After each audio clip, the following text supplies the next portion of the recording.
Then the unimaginable. Police, fire and ambulance workers all caught together with those still trying to leave the area as one tower collapsed, spraying tons of concrete, metal and other debris hundreds of yards.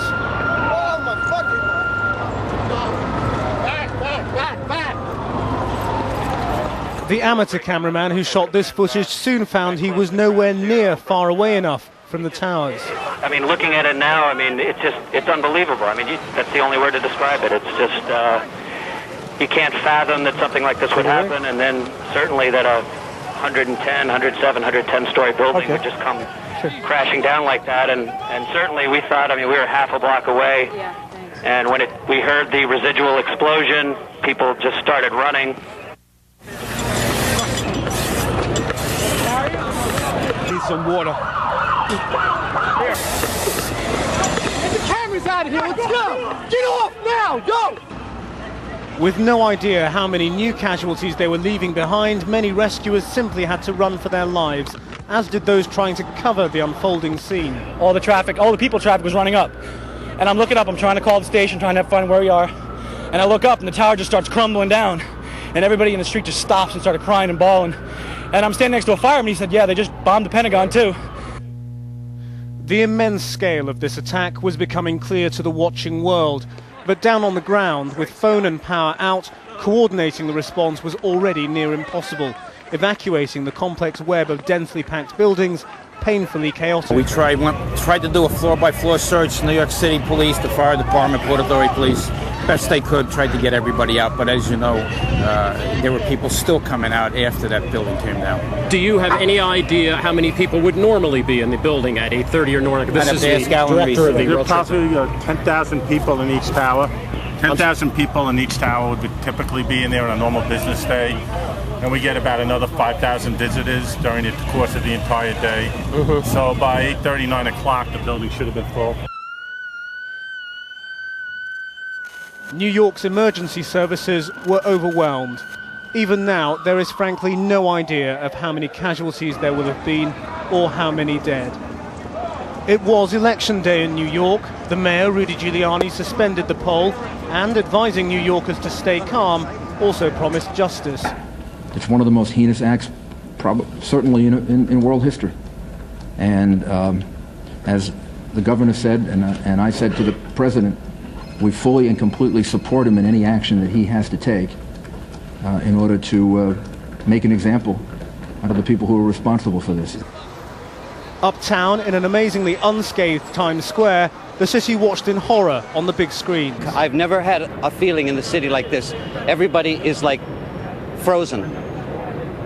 I mean, this is like, if they can do this, what's next?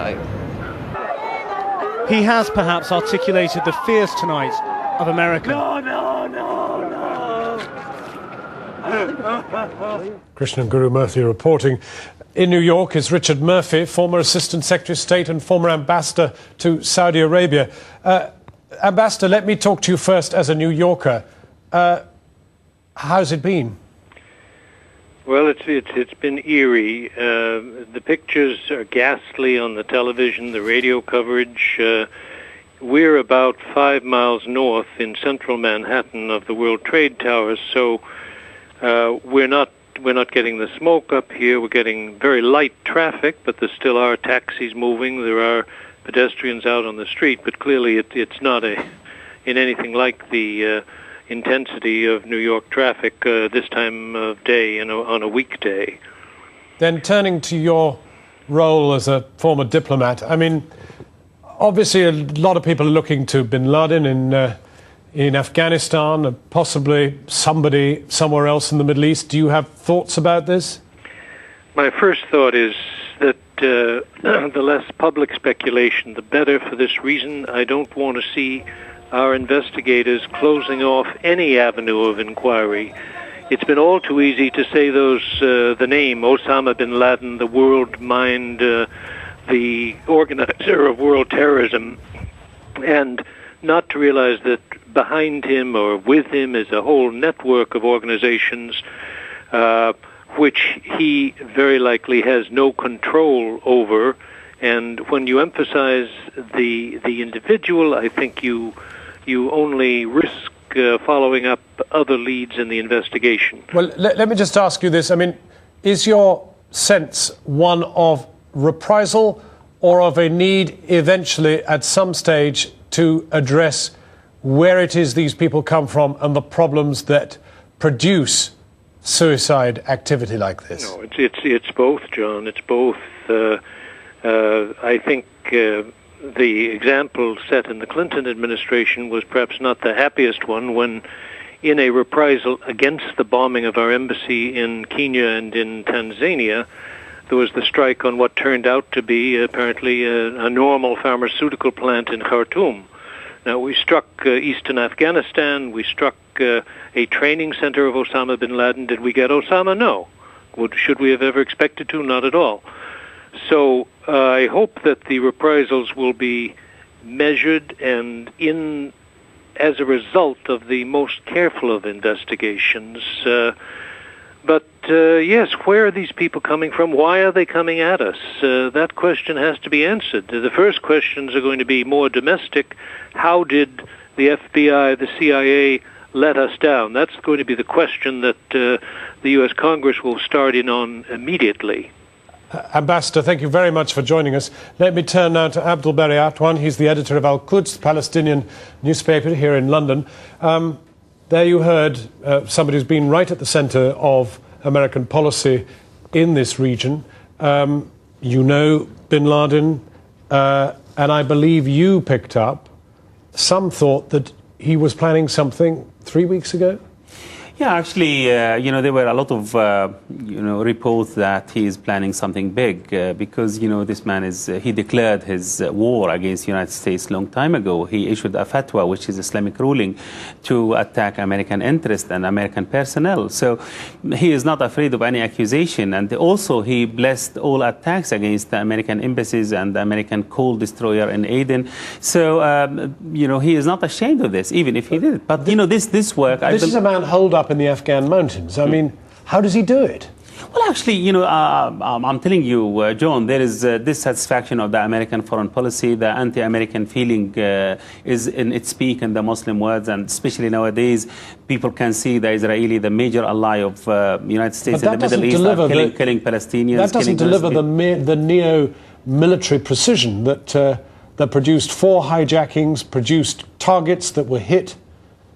This is a highly sophisticated action. Definitely, because, now, those Islamic fundamentalists are not stupid as some people imagine. I believe most of the recruits around bin Laden, they are graduates from American universities, some of them engineers, architects, even chemical expert. So you expect him to have a very sophisticated network.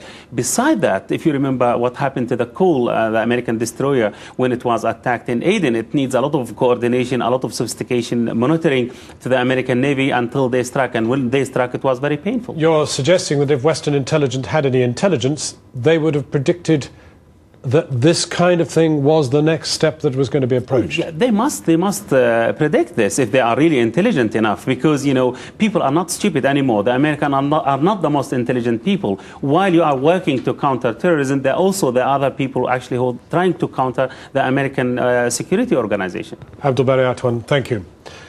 Now, this catastrophe has left the whole of America in shock and on high alert. One leading senator said it was the second Pearl Harbor, just as devastating a blow to America's security and national pride.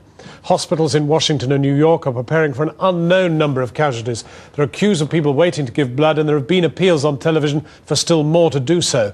Mark Easton looks back at a day which brought terror to an entire superpower. The United States of America is on a war footing. At the Pentagon, where smoke still billows from the attack, some of the most senior military figures have assembled in the National Military Command Center to coordinate the response. Troops are on heightened alert across the continent, nowhere more so than in the nation's capital.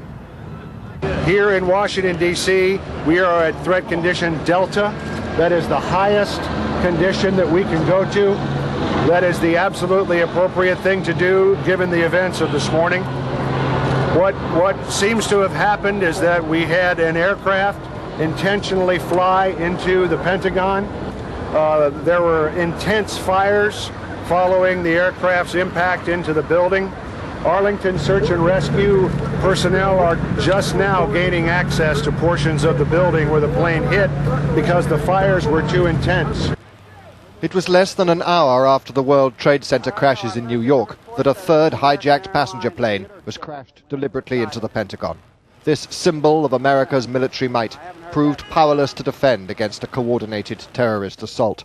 The impact was on the Army section of the Pentagon, where some of the US's most senior officers would have been working. Billows of smoke drifted over the Potomac River towards the US capital, Washington, the most powerful city on the planet, now in panic. And when we heard the residual explosion, people just started running.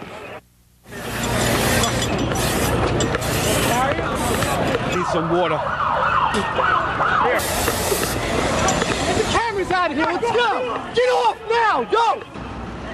With no idea how many new casualties they were leaving behind, many rescuers simply had to run for their lives, as did those trying to cover the evacuating the complex web of densely packed buildings, painfully chaotic. We tried to do a floor-by-floor search. New York City Police, the Fire Department, Port Authority Police, best they could, tried to get everybody out. But as you know, there were people still coming out after that building came down. Do you have any idea how many people would normally be in the building at 8:30 or north? This is the Alan Reiss. director of the There are World Trade probably 10,000 people in each tower. 10,000 people in each tower. Scene. All the people traffic was running up. And I'm looking up, I'm trying to call the station, trying to find where we are. And I look up and the tower just starts crumbling down. And everybody in the street just stops and started crying and bawling. And I'm standing next to a fireman, he said, yeah, they just bombed the Pentagon too. The immense scale of this attack was becoming clear to the watching world. But down on the ground, with phone and power out, coordinating the response was already near impossible. The amateur cameraman who shot this footage soon found he was nowhere near far away enough from the towers. I mean, looking at it now, I mean, it's unbelievable. I mean, that's the only word to describe it. It's just, you can't fathom that something like this would happen, and then certainly that a 110, 107, 110-story building would just come crashing down like that, and certainly we thought, I mean, we were half a block away. Yeah.